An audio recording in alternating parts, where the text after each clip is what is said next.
shop owner by day, beast master by night. The shopkeeper's secret weapon. The neon signs of the merchant hub blazed with an almost aggressive energy, their promises of exotic goods and even more exotic experiences hanging heavy in the humid air. For Jax, they were just background noise, a constant hum in the chaotic symphony of a planet that never slept. He wiped a streak of grease from his forehead, the gritty residue smearing across his skin, a testament to another long day at the wrench. Jax's repair shop, Jax's Fixes, was a relatively unassuming establishment nestled between a droid emporium hawking obsolete models and a spice den radiating an aroma that could knock a gnarled Grazilian off its feet. Inside, the air was thick with the smells of ozone, lubricants, and welding fumes. Tools hung neatly on magnetized boards, each one meticulously cleaned and organized. Jax was a fanatic for order, a trait that had served him well in the often unpredictable world of starship and droid repair.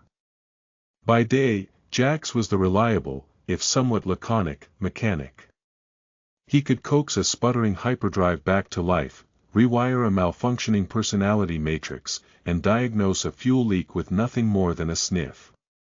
He didn't chat much, preferring to let his work speak for itself. The locals knew him as a fair dealer, quick to offer a discount to those down on their luck and always ready to explain the intricacies of a repair in layman's terms. What they didn't know was that beneath the grease-stained overalls and the quiet demeanor lay a secret, a double life that ran on adrenaline and the roaring approval of a bloodthirsty crowd. It had started innocently enough. 6 months ago, scavenging for usable parts in the planet's sprawling junkyards, Jax had stumbled upon a cage, half buried in a mountain of scrap. Inside, whimpering and shivering, was a Solarian war beast cub. The Solarians were notorious for their bioengineering prowess, and their war beasts were legendary, terrifying hybrids bred for strength, speed, and unparalleled ferocity. This particular cub was a mix of Rhino and Cheetah, a combination that promised brute force and lightning-fast agility. The cub was emaciated, covered in sores, and clearly abandoned. Jax, a man who usually kept his emotions tightly under wraps, felt a surge of pity. He couldn't just leave it to die. He carefully pried open the cage, and the cub, instinctively wary, huddled in the corner, its large, amber eyes fixed on him. "Easy there, little one," Jax murmured, offering a piece of nutrient paste he'd found in his scavenged supplies. The cub hesitated, then cautiously approached, sniffing at the offering before devouring it in a few quick bites. That was the beginning. Jax nursed the cub back to health in a hidden compartment beneath his shop. He named him Ripper, a fitting moniker for the creature he would eventually become. Training Ripper was a challenge. The cub was naturally aggressive, a product of its Solarian breeding, but Jax was patient, firm, and surprisingly intuitive. He learned to understand Ripper's growls, his body language, his moods. Slowly, a bond formed, a connection built on mutual respect and, dare he admit it, affection. As Ripper grew, it became clear that Jax couldn't simply keep him hidden forever. The merchant hub, with its bustling economy and lax regulations, was also home to a thriving underground beast arena circuit. The fights were brutal, illegal, and incredibly lucrative. It was a risky proposition, but Jax saw no other way to provide for Ripper, to give him the life he deserved. He started small, entering Ripper in the lower-tier fights under an assumed name. Jax's technical skills proved surprisingly useful. He understood the mechanics of the arena, the subtle ways the terrain could be manipulated, the weaknesses in the power dampeners that kept the beasts from unleashing their full potential. He even subtly modified Ripper's gear, reinforcing his armor plating and sharpening his claws to a razor's edge. Ripper was a natural. His Rhyno-Cheetah lineage gave him a devastating combination of power and speed. He tore through the competition, quickly becoming a crowd favorite. Jax's winnings allowed him to expand his shop, buy better equipment, and provide Ripper with the best possible care. Now, 6 months later, Jax's Fixes was thriving, and Ripper was a rising star in the arena circuit. But their double life was becoming increasingly complex. The stakes were higher, the competition fiercer, and the risks more dangerous. Jax had to be constantly vigilant, guarding his secret from prying eyes and navigating the treacherous underbelly of the merchant hub. As the last of his customers left for the evening, Jax flipped the "closed" sign on the door. The neon lights outside cast long, distorted shadows across the workshop floor. He took a deep breath, the familiar scent of oil and metal strangely comforting. It was time to prepare for the night's fight. He descended the narrow staircase that led to the hidden compartment beneath the shop. The air grew warmer, the silence replaced by a low, guttural growl. Ripper was waiting. The compartment was surprisingly spacious, designed to accommodate Ripper's growing size. The walls were reinforced with durasteel plating, and the floor was covered in a thick layer of absorbent material.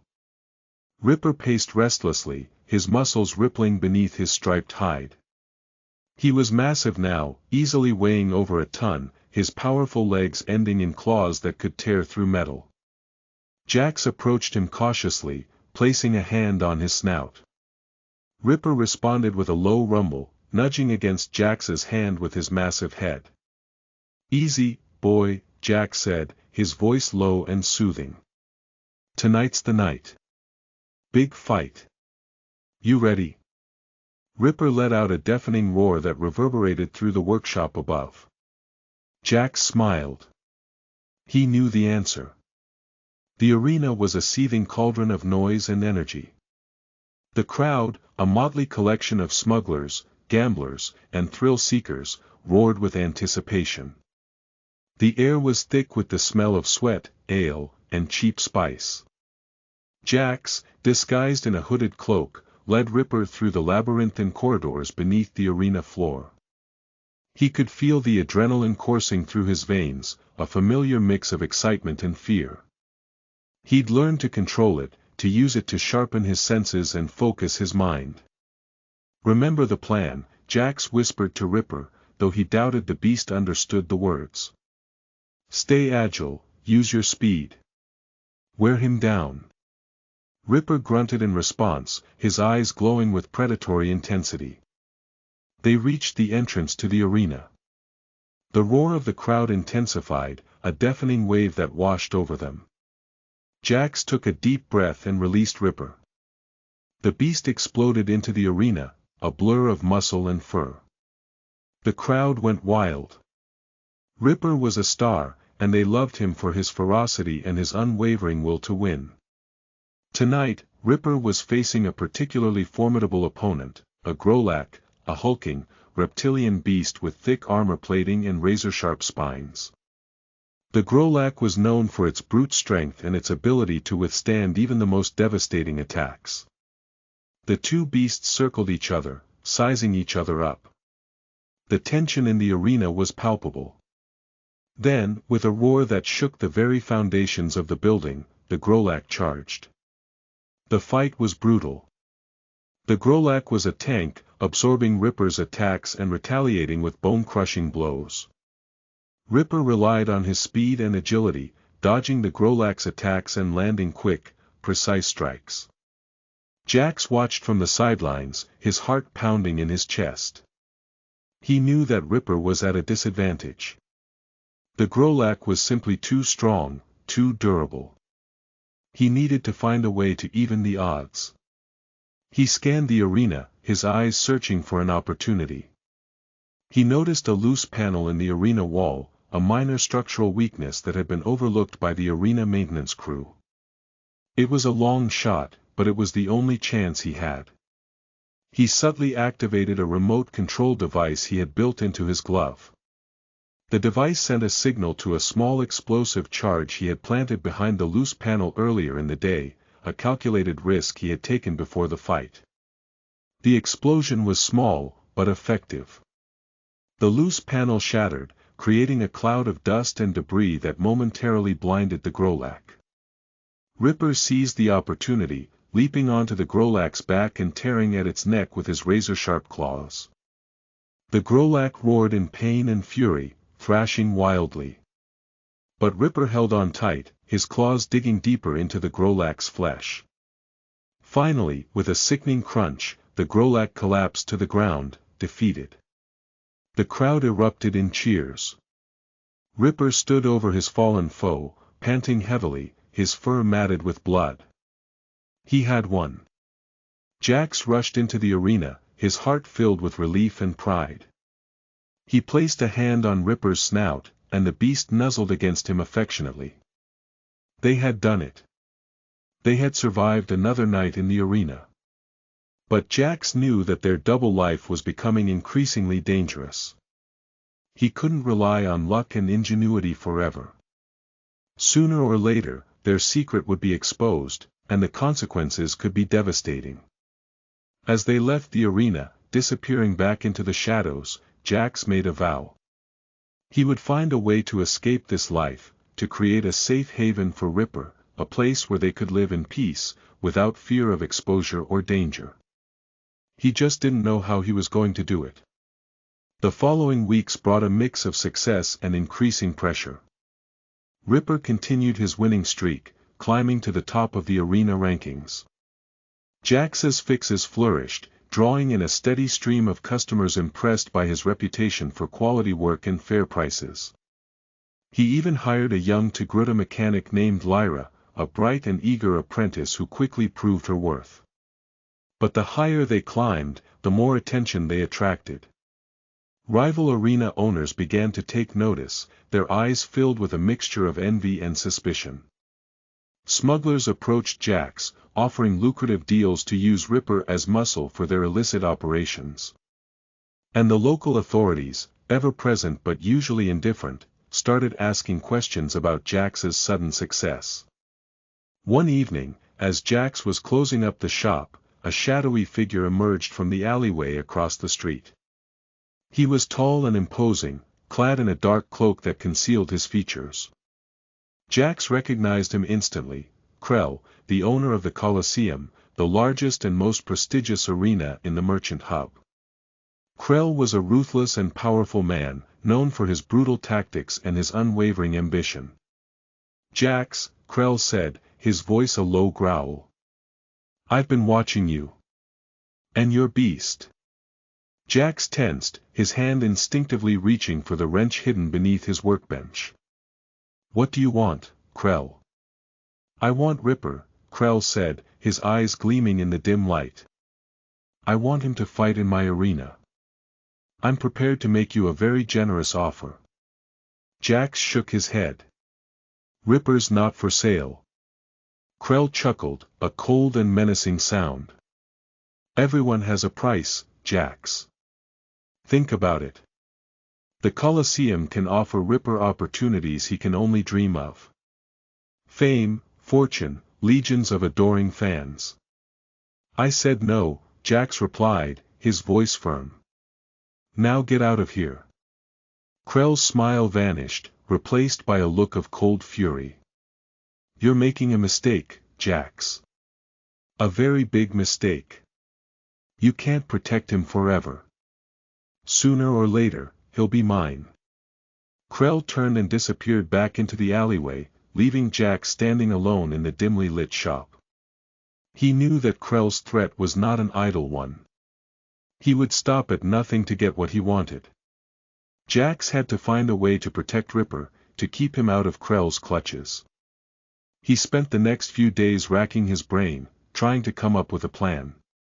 He considered leaving the merchant hub, disappearing into the outer rim, but he knew that Krell's reach extended far beyond the planet's borders. He needed a different solution, something more subtle, more strategic. Then, one evening, Lyra made an observation that sparked an idea.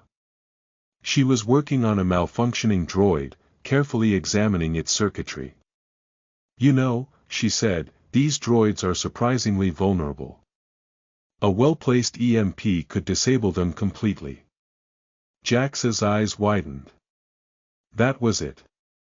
An EMP. He could use an EMP to cripple Krell's operation, to throw his carefully laid plans into chaos. He spent the next few days modifying a small, unassuming droid into an EMP generator. It was a risky undertaking, but Jax was confident in his skills. He carefully calibrated the device, ensuring that it would disable Krell's security systems, his communications network, and his arena's power grid without causing any permanent damage. On the night of the next major fight at the Colosseum, Jax put his plan into action. He disguised himself as a maintenance worker and infiltrated the arena's control room. He planted the EMP droid in a strategic location and activated it. The effect was immediate and devastating. The lights flickered and died, plunging the arena into darkness. The security systems went offline, and the communications network went silent. The crowd erupted in panic. In the chaos, Jax slipped away unnoticed. He knew that Krell would be furious, that he would stop at nothing to find the person responsible. But Jax had bought himself some time to plan his next move, time to protect Ripper. The EMP attack had a significant impact on Krell's operation. The Colosseum was shut down for weeks, and Krell's reputation took a serious hit. Jax seized the opportunity to consolidate his position in the underground arena circuit. He started negotiating with other arena owners, forming alliances, and building a network of support. He also focused on improving Ripper's training. He introduced new techniques, new strategies, designed to exploit the weaknesses of his opponents. He even started experimenting with new armor and weaponry, pushing the boundaries of what was possible in the arena. As Ripper's skills continued to improve, Jax began to see him not just as a fighting beast, but as a partner, a friend. He realized that he had underestimated Ripper's intelligence, his capacity for learning and understanding. He started treating him with more respect, more affection. One evening, as they were training in the hidden compartment beneath the shop, Jax decided to try something new. He had been working on a voice-activated control system for Ripper's armor, a complex piece of technology that would allow him to remotely control the armor's various functions. "Ripper," Jax said, speaking into a small comm unit attached to his wrist. "Activate shields." To his surprise, Ripper responded immediately. The energy shields built into his armor flickered to life, bathing the compartment in a soft blue glow. Jax was stunned. He had never expected Ripper to understand the command, let alone execute it so flawlessly. He repeated the command, and Ripper responded again, activating and deactivating the shields with perfect timing. "Incredible," Jax murmured. "You understand. You actually understand." Ripper nuzzled against Jax, his eyes filled with a strange mixture of pride and affection. From that moment on, the relationship between Jax and Ripper changed. They were no longer just master and beast, but partners, collaborators, even friends. Jax began to teach Ripper more complex commands, more intricate maneuvers. He discovered that Ripper had an uncanny ability to anticipate his intentions, to predict his moves. Their bond deepened, and their effectiveness in the arena soared. Ripper became unstoppable, a force of nature that could not be contained. Jax's winnings increased exponentially, allowing him to expand his shop, to hire more staff, and to invest in even more advanced technology. But their success also brought new challenges. Krell, still seething from the EMP attack, was determined to get his revenge. He hired bounty hunters to track Jax down, spies to infiltrate his shop, and saboteurs to sabotage his equipment. Jax knew that he was living on borrowed time. He had to find a way to neutralize Krell, to eliminate the threat once and for all. He decided to confront him directly, to challenge him to a final showdown in the arena. He sent Krell a message, delivered by an anonymous droid. The message was simple: "I challenge you to a fight. Winner takes all." Krell responded immediately, accepting the challenge. The fight was scheduled for the following night, in a neutral arena, under the watchful eyes of a panel of judges. The entire merchant hub was buzzing with anticipation.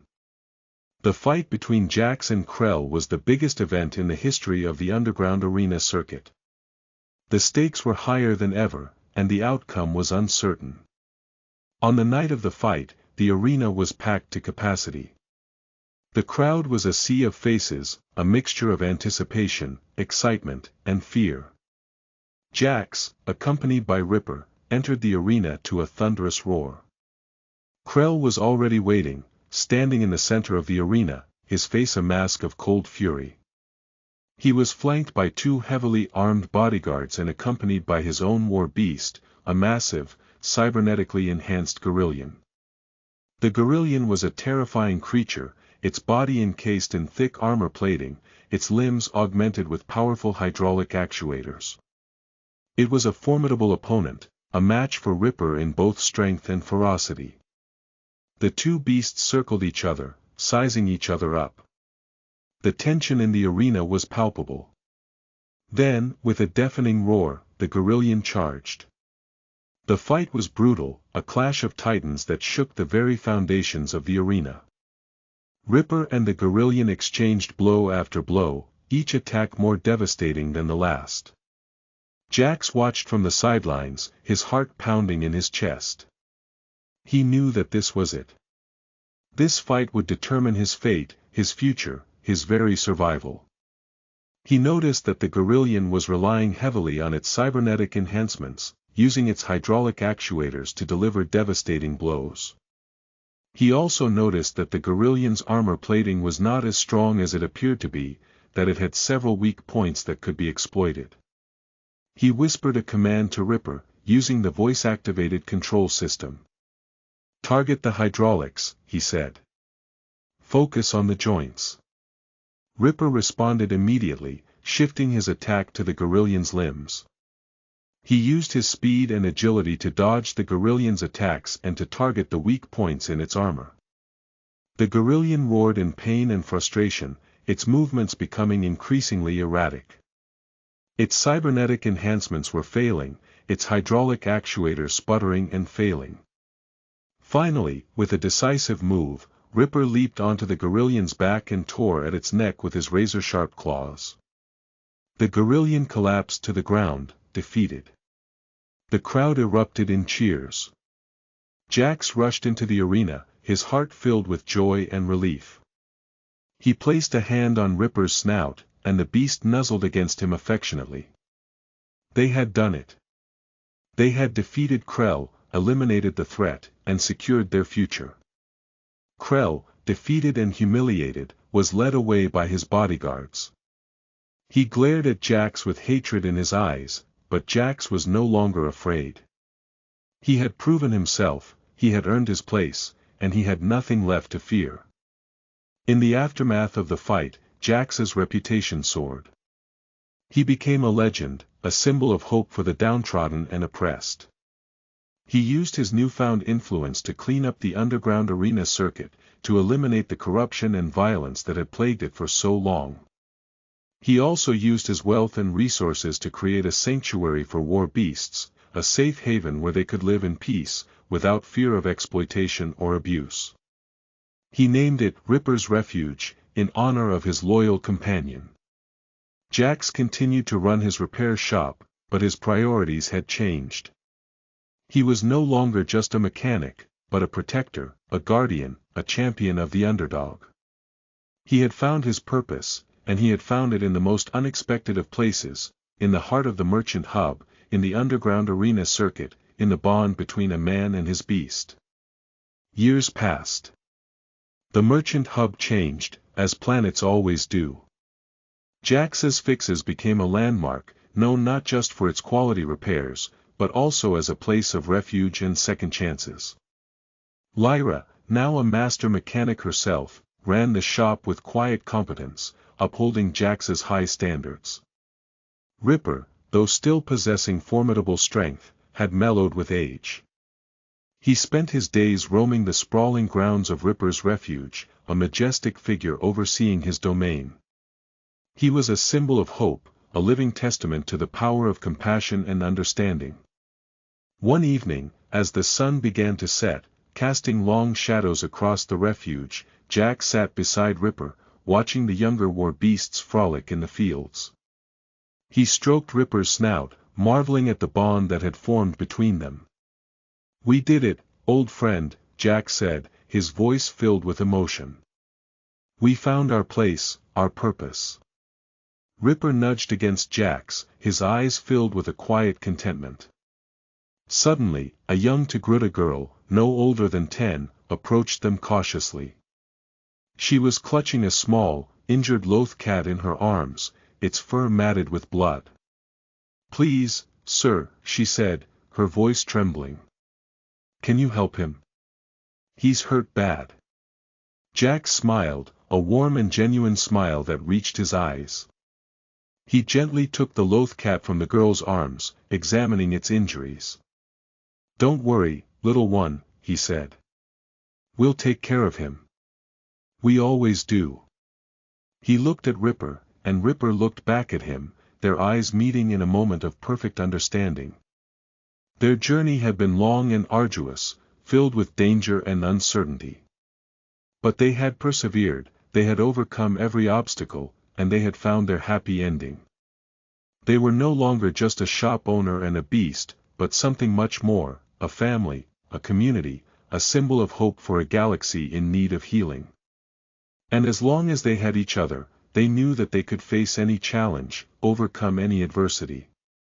The sun dipped below the horizon, painting the sky in a riot of colors.